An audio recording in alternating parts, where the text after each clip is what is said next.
लेकिन कलीसिया दृश्य नहीं था, यीशु मसीह में गुप्त में रखने में आया था। गुप्त में रखेगा तो प्रकट करेगा, गुप्त में रखा था समय की पूर्ति करने में।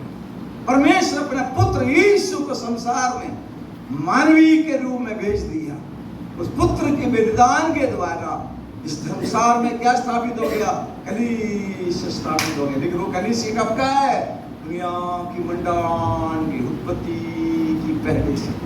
तो आप में अपने आप में ये गर्व आना चाहिए, मैं सर्वशक्तिमान परमेश्वर की दिव्य योजना में सृष्टि के पहले से मुझे परमेश्वर ने चुनकर अपने पुत्र के रक्त के द्वारा धोकर मेरा पापों को मिटा कर पवित्र प्रजा बनाकर कलीसिया में मुझे स्थापित किया है। Hallelujah, hallelujah. में दम ही नहीं है, मैं सोचा खुद कर हालेलुया बोलेगा। हालेलुया। कब से चुना है? कैसे चुना है? पुत्र की पवित्र रक्त की मूल्य देकर, चुका अलग करके प्रभु के लिए बनाया। मैंने पिछले सप्ताह आपको बताया वो कलीसिया के जीवन में ये दुनिया का हर बीज, चाहे मनुष्य का हो, पशु का हो, पक्षी का हो, पेड़ का हो, पौधा का हो, ये क्या होने वाला? नश्वर है, नश्वर है। लेकिन हमको जो जीवन दिया हुआ, स्वर्गीय जीवन दिया हुआ बीज, अविनाशी बीज, वो हमने कोई भी जीवन होना तो क्या होना चाहिए? बीज होना चाहिए। वो बीज, अविनाशी बीज के द्वारा, वो शब्दों को जरा जल्दी पढ़े तो, इच्छा के द्वारा, अपने माता पिता की इच्छा के द्वारा है, हमारा कोई चाचा दादा दादी की इच्छा के अनुसार नहीं, परमेश्वर की इच्छा के अनुसार।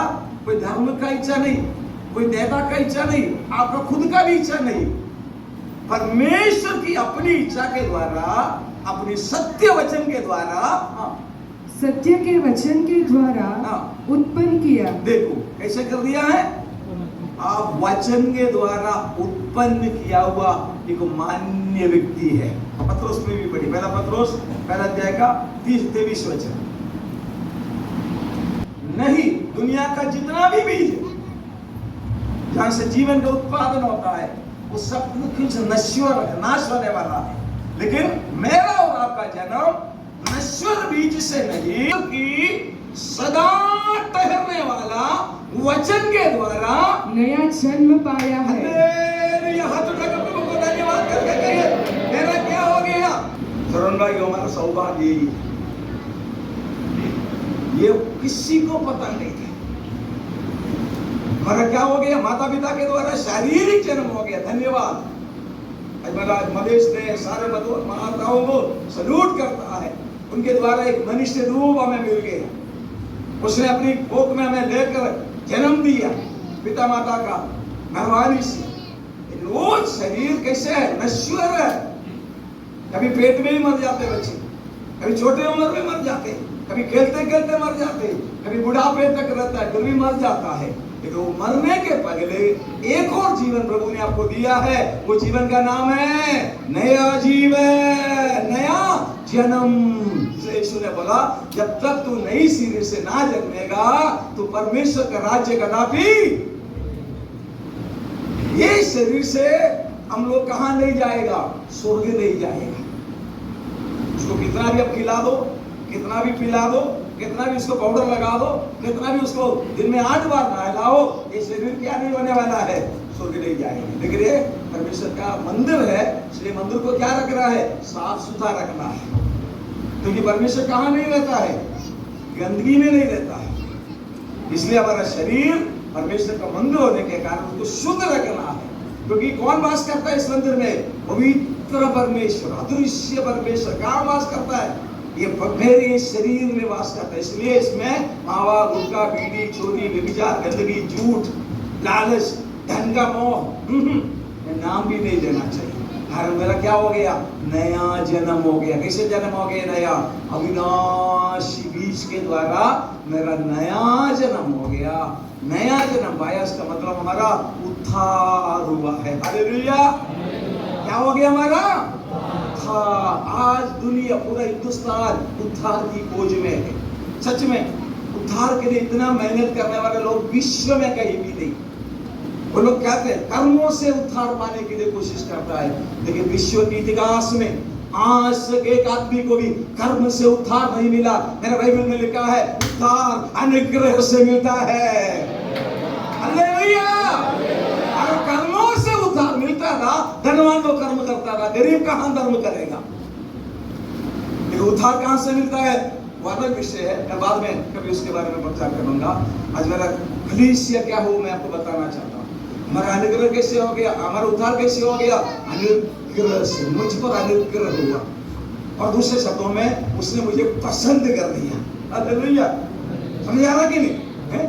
आपका आप खूबसूरत था, पैसा वाला था, अच्छा था, ऐसा नहीं।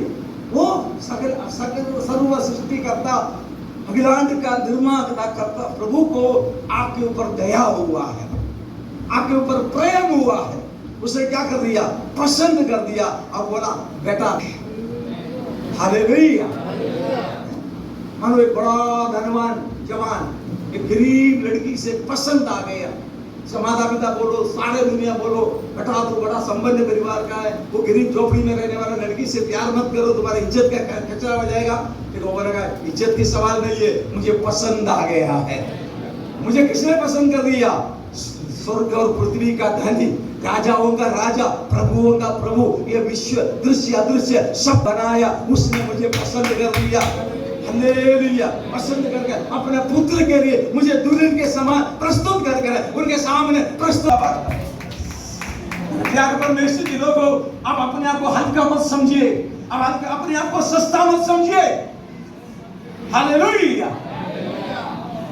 वो लोग जिस दिन तौबा किया, पश्चाताप किया, कबूलात कर लिया, मैं पापी हूं, मैं क्या करूं? प्रेरणा के काम उसका दूसरा दिया है।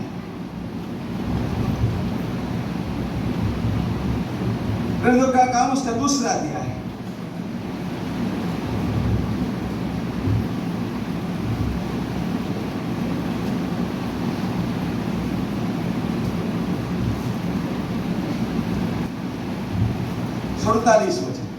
और परमेश्वर की स्तुति करते थे और सब लोग उनसे प्रसन्न थे, और जो उद्धार पाते थे उनको प्रभु प्रतिदिन उनमें मिला देता था। हालेलुया। किसको मिला देता था मंडली में? जो उद्धार पाते थे उससे कौन मिलाता था? प्रभु। पेंटिकोस्ट के दिन में पत्रोस जब प्रचार कर रहा था, जब पवित्र आत्मा पेंटिकोस्ट के दिन में उतर के आए, अग्नि ज्वाला जैसा ज्वाला उनके ऊपर इकट्ठा हो गया। यीशु मसीह की माता मरियम से लेकर शिष्यों में से 11 शिष्य, एक तो फांसी करके मर गया, 12 शिष्य लोग अन्य स्त्रियों के सहित भाइयों, प्रभु का भक्तों, प्रेरितों मिलकर एक ऊपर की कोठरी में बैठकर 120 लोग एक मन से प्रार्थना कर रहा था। प्रार्थना कैसे होना चाहिए? एक मन से प्रार्थना हो रहा था। तब एक पवित्र आत्मा बड़ी गर्जी की आवाज के साथ उसके ऊपर उतर के आ गया। वो सब अपनी अपनी भाषा छोड़कर अन्य भाषा में बोलना शुरू कर दिया। वो यरूशलेम की पर्व का दिन था, पसहा का पर्व का दिन था। पूरा दुनिया से लोग पर्व मनाने के लिए यरूशलेम में आया हुआ। भयंकर गर्जन की आवाज